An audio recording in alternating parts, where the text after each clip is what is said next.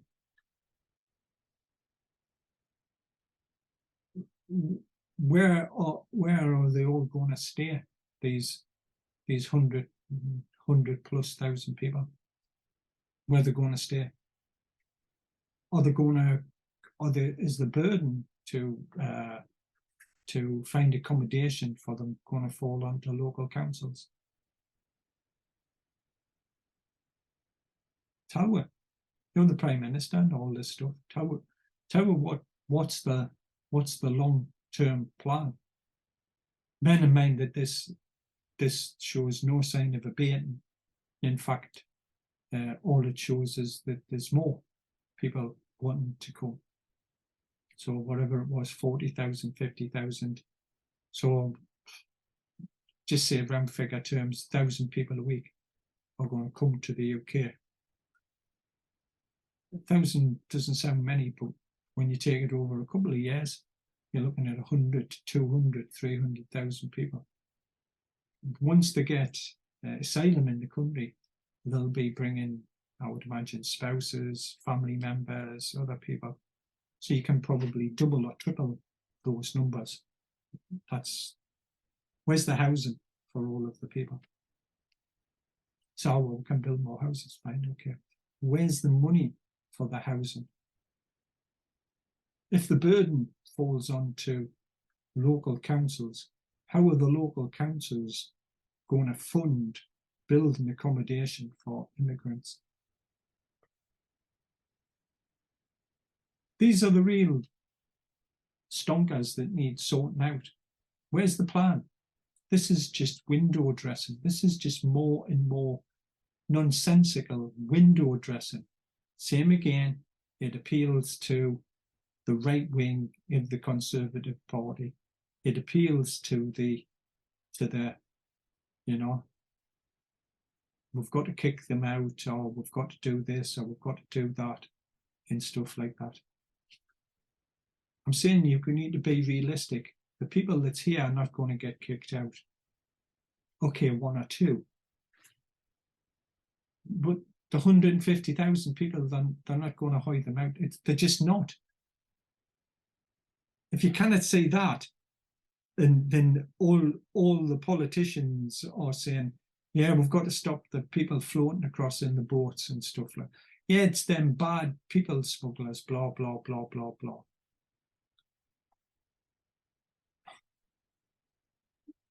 You haven't done anything in the 13 years that been there. Now, the people coming can see that you're a paper tiger. That's, I think that's what they called Britain, I think, in the 60s or 70s and stuff like that. One of the African leaders, paper tiger. That's all they are. This is just words. They're not going to do anything. So these people rock up at France. The French police didn't stop them.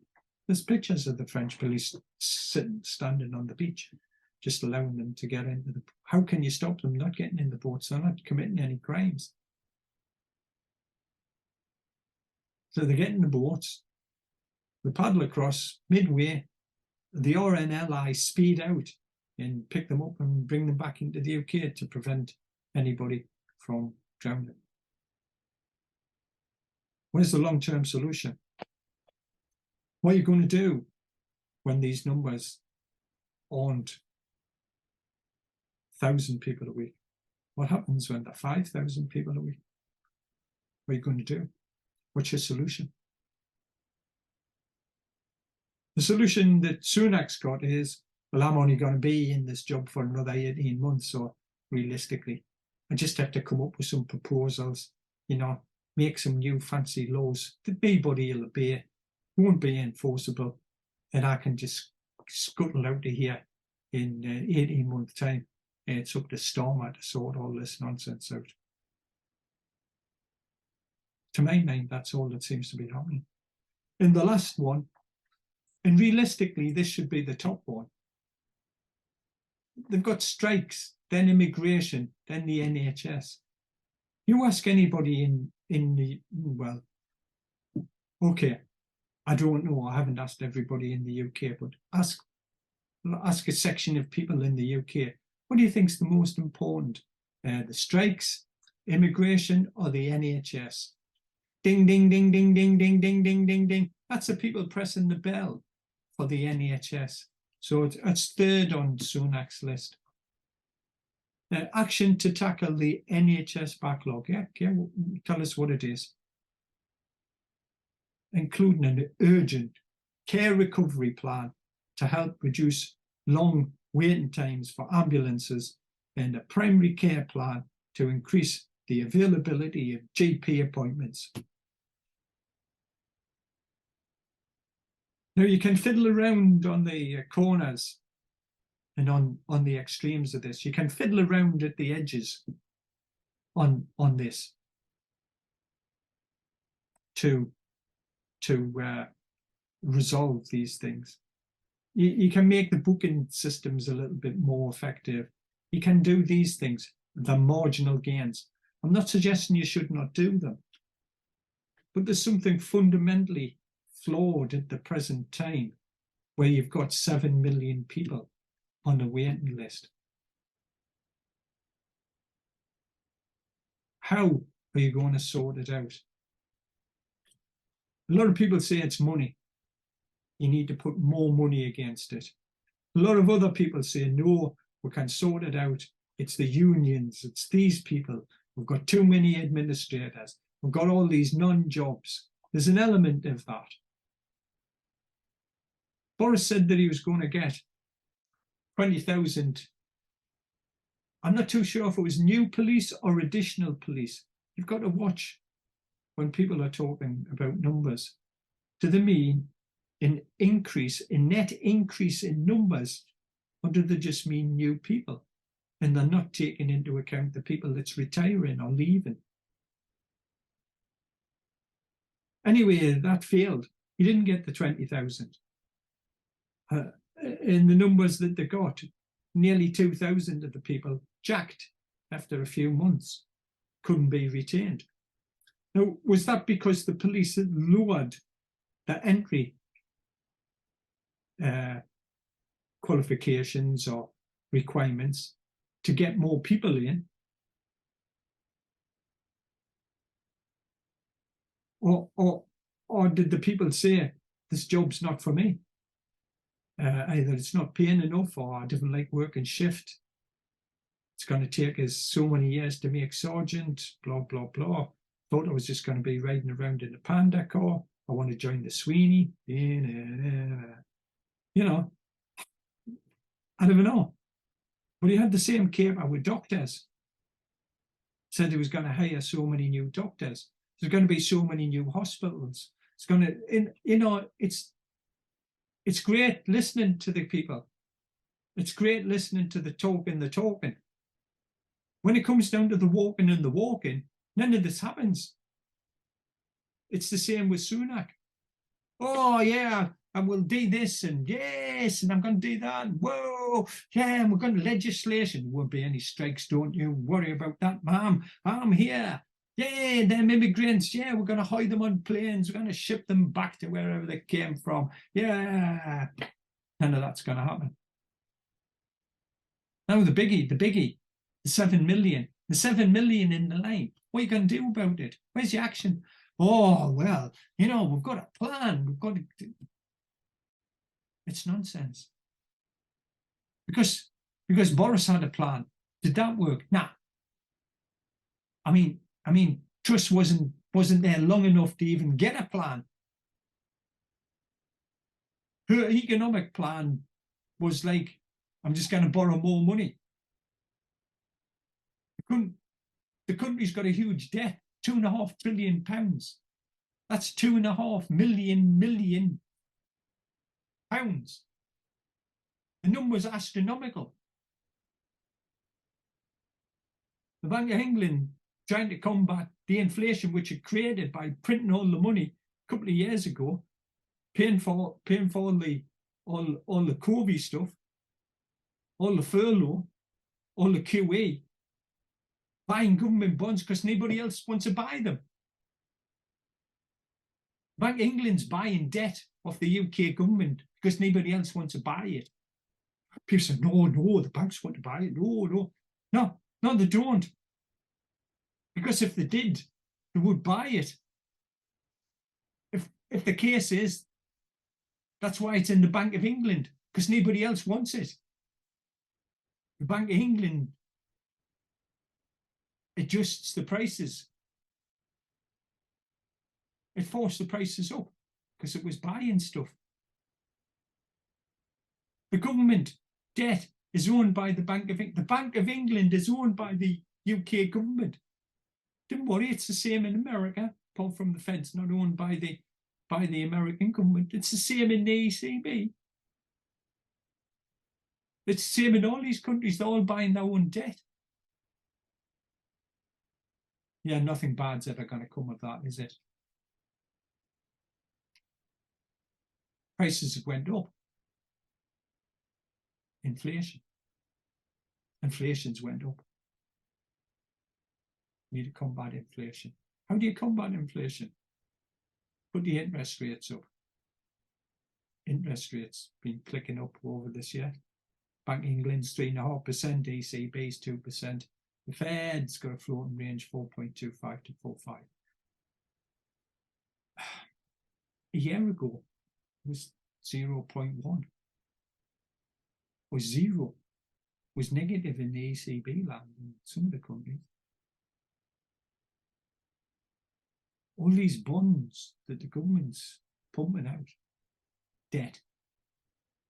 Because it can't run the government on the amount of taxes that it takes in. It can't run it. November was the biggest November borrowing of any UK government ever. In just numerical terms. Probably percentage terms in the wartime or something would be higher. UK government's having to pay higher prices for these bonds that it's pumping into the market. Bank of England is selling the bonds back into the market that it bought when the bonds were low. The bond prices have gone down. Bank of England's losing money on virtually every one of the bonds that it's selling back into the market. No problem. UK Treasury has got a rider on that anytime the Bank of England makes a loss, that the UK government will cover the loss. What does that mean? The simple answer, what it means is the UK government has to print even more debt. Has to print even more debt to cover the loss that the Bank of England made on buying the previous government debt. Are you getting the message? Are you feeling it? Are you feeling how totally incompetent are the people that's running the government? None of these things are going to happen. We're living in like a parallel universe type of thing. It's Benny Hill land. It's Benny Hill land, but without the jokes. This is serious stuff. We've got people that aren't tackling anything. You've had Hunt, he's the Chancellor. What did he do? Oh, just going to raise taxes across the board. Basically, that's all he said. Raise them on the energy companies. I'm going to raise them on personal people. I'm going to raise NIC. I'm going to keep your threshold of your tax allowances at the same rate. I'm going to take this off here. I'm going to take more. my bait is bigger than what it has been because I need that money. Meanwhile, money's flowing out of the door. Everybody in the dog. There's no seemingly fiscal control over where this money goes. The old ones, what's it, overseas aid. People always bring that one up to 0.5%. Every pound in taxes that you pay, a halfpenny goes to overseas aid. It's a huge amount of taxes. That overseas aid, it's a reasonable size wedge. That goes out the door. Basically, the government is borrowing money to give it away. All this assistance that we're giving to Ukraine, that's got to be paid for. Where's it get the money? Oh, borrows it. You're going to have to pay it back at some point, well in the future. You jam tomorrow. Ricky Sunak, he ain't going to be here. He's not going to be the Prime Minister, like I say, in 18-month time. He couldn't give a put your own ending to it. Doesn't give a toss about it. Why would he? He's not going to be the Prime Minister. He can just showboat about for 18 months, make it look like he's trying to do something. None of these things will be sorted out to anybody's satisfaction. The strikes, the policy on the government with the strikes seems to be quite simple, is wear them down. The strike pay, they won't be able to afford it all of the time. The unions, that is, will wear the unions out. At some point, they'll come to the negotiating table and we'll be able to screw them down for 5 or 6%, which is what basically they got offered at the start, but we'll increase it by 0.25% or 0.5%, you know. So everybody can come away saying that we're winners. The government will say, yeah, we've won because we didn't pay them the 19%, and the nurses union or something like that will say, you know, it was the best that we could get, and, you know, we've got 7%, and the government said it'll look again next year and the year after, blah, blah, blah. But the post office, basically, the post office is on a loser. The Christmas time's come and gone. People aren't that bothered. People can get away without the post office. The real people have been on strike so many times. People will have found other ways of dealing with it, where you don't come into the office, you work from home, you get the bus, you carpool, we hire taxis for people, we can get around it. The real people can go on strike forever now for lots of companies, and they'll get around it. The border people, that's a minor inconvenience. How can you tell the difference? You turn up at the airport, somebody looks at your passport, they'll let you in the country. But you know, who cares? The driving instructors, okay. So new people kind of get their licenses. Is it a problem? You know, you have to wait 3 weeks or 4 weeks or 5 weeks or 6 weeks till they catch up. It only involves the people that's wanting their licenses. Nobody else gives a toss about them. Let's get to the main one, so the nurses. Problem with the nurses going on strike is they had the card which was, we're going to go on strike. People are frightened of that, and rightly so. But they've been on strike. There wasn't hundreds of people dead in the street. The next strike will have less impact. If you read the reports in the papers and stuff like that, the NHS is limping along. Sadly, people are trying their best. There's just not enough of them.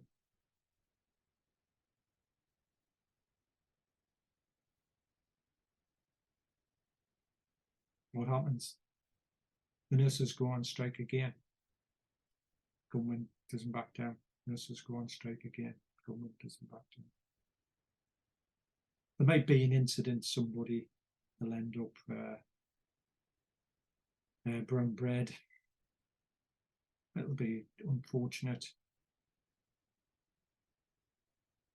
We'll give them 0.5% more. The nurses will accept it. They'll be back. The ambulance drivers. When you say we've got people on ambulances, you've got some of them having to wait horrendous amounts of time.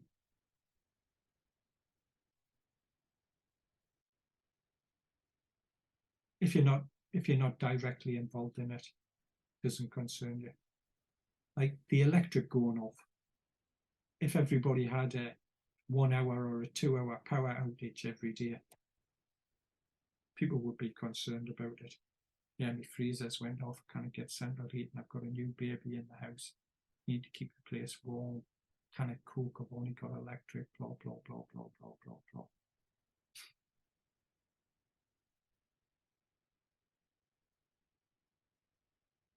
Like I say, the government's plan is just hunker down, let the unions blow hot and cold.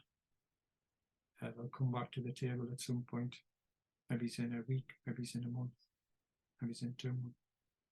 But we'll not have to pay 19%. We'll pay them 6 or 5 or whatever the number is.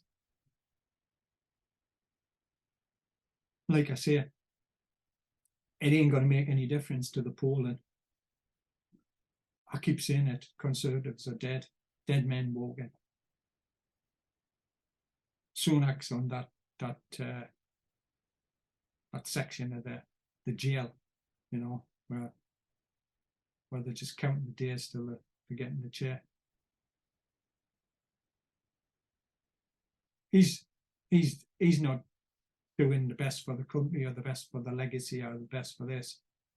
He's doing enough so he can get on the circuit, just like Boris, give a few talks, get 100k in your I think Boris made £1 million or something when he went off. He book, they're all right, you know, how I tried to save the UK, blah, blah, blah.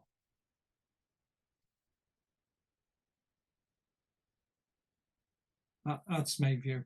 This is personal view. I mean, it's just so disappointing. This is not a new government. This is the 1, 2, 3, 4. This is the 5th Prime Minister since the Conservatives took power back in 2010 or whatever it was. Conservative policies have ended up in this absolute mess. Massive wait lists, horrendous amounts of strikes, inflation above 10%, interest rates going up, people can't afford houses,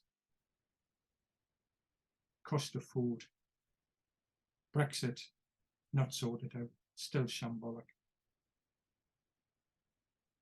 borders in the middle of the sea, Ireland, they cannot form a Northern Ireland Assembly or Parliament or whatever they call it across them.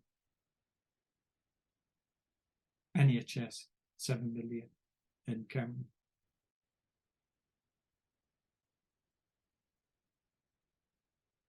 Immigration, basically open door policy.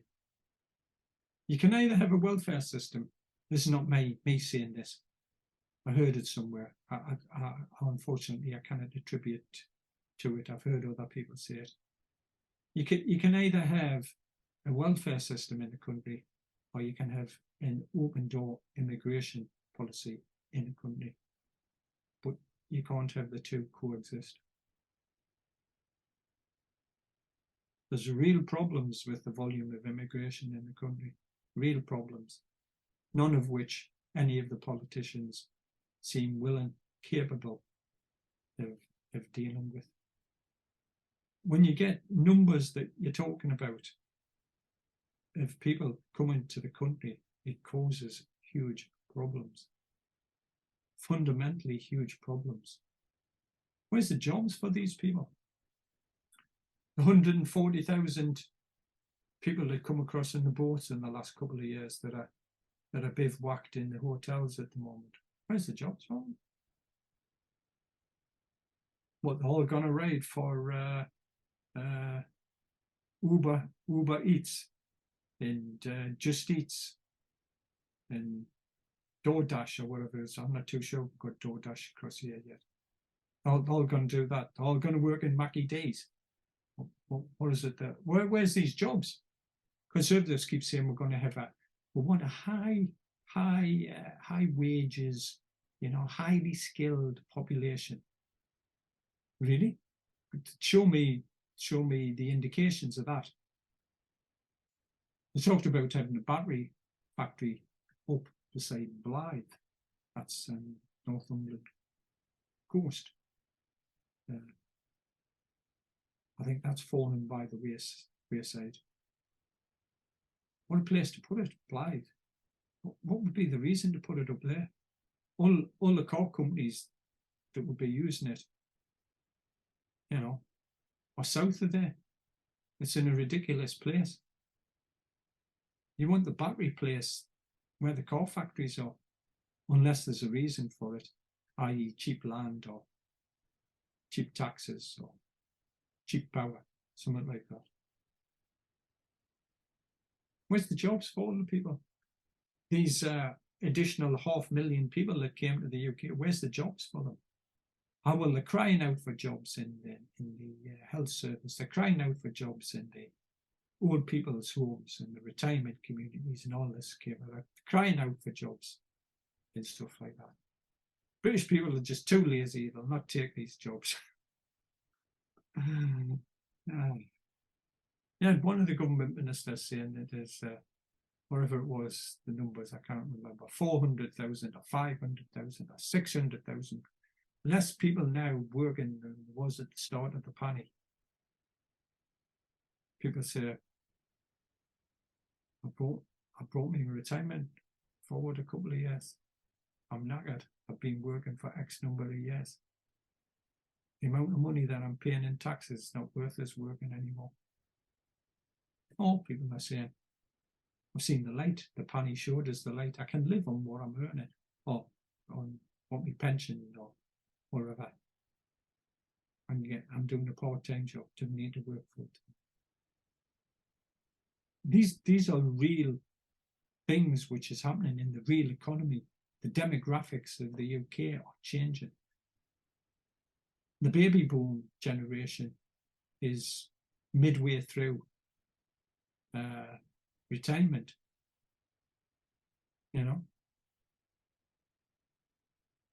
Another 5 or 6 years, maybe it's a bit more, say 7 years, that'll be all of the baby boomers retired. This was the big generation, the post-war generation, like 46 through to 63. All retiring. We've got AI. But why is the economy not getting geared up for AI? We need more skilled people, not more people.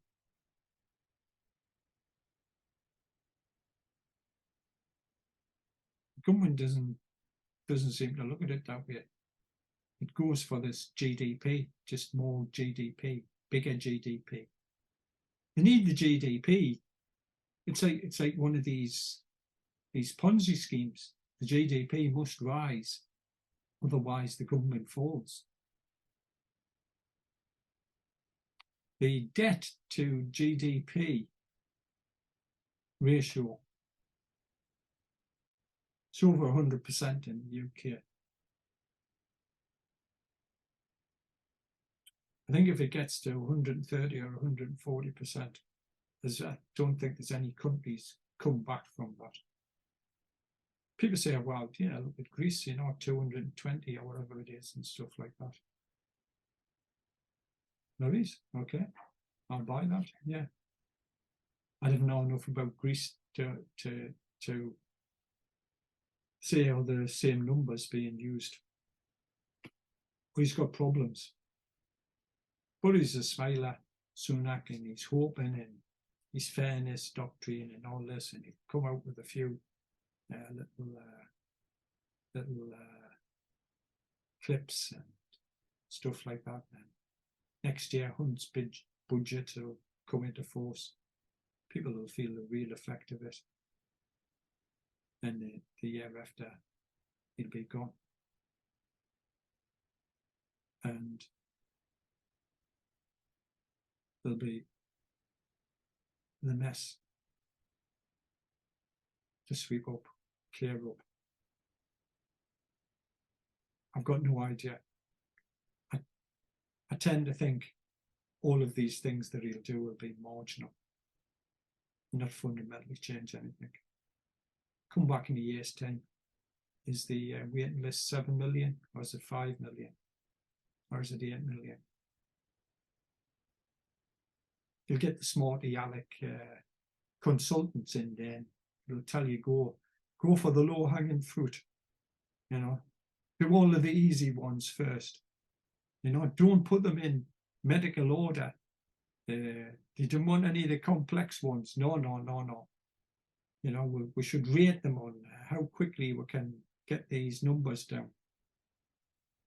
Some people will just have to fall off the end. You know, they won't get to them. Won't be driven by what the doctors want, which will be like, you know, the people with the biggest medical need stuff. The consultants will be, no, now he's got a toenail thing. Well, we'll set up a mobile thing that just does toenails, and we'll get all the toenail people out of the backlog of people. Something like that. You'll have small things. There'll be small gains. Fundamentally, don't know. Wait till 1 year, see what the numbers are and stuff like that. Unless you throw a lot of money at it and get more people. But you see some of the reports coming out of the NHS, doctors, nurses, leaving the NHS, finding that the work-life balance they can find better somewhere else. It's not a good situation.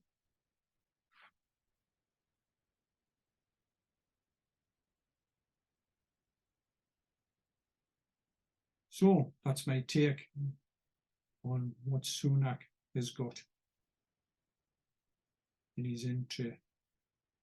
Will he fail? I believe he will not achieve anything. So on that basis, yeah, I think he'll fail. Do we want him to fail? No, because I think it's not good for the country. Will he be the Prime Minister in 2 or 3 years' time? I would take long months on that. What I see happening is he'd fight the next election, he'd lose it, he'd get into Parliament, he'll hang around for a couple of months, then there'll be a by-election in Richmond or wherever it is that his constituencies have. And then he'll be off on his tours to California or wherever he fancies going.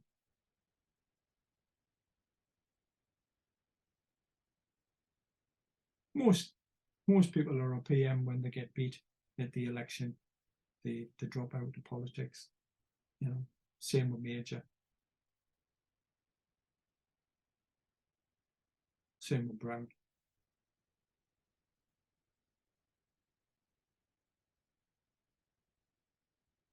But it just feels like the country doesn't have a government. Or should I say, it doesn't feel like it has a government that cares about the people and the future of the UK. Just feels like it's run by a bunch of chancellors, bunch of barrow boys trying to con you. Putting 1 or 2 nice apples or grapes on the top of the bunch, having them in the bag, when you get them home, find half the apples are rotten.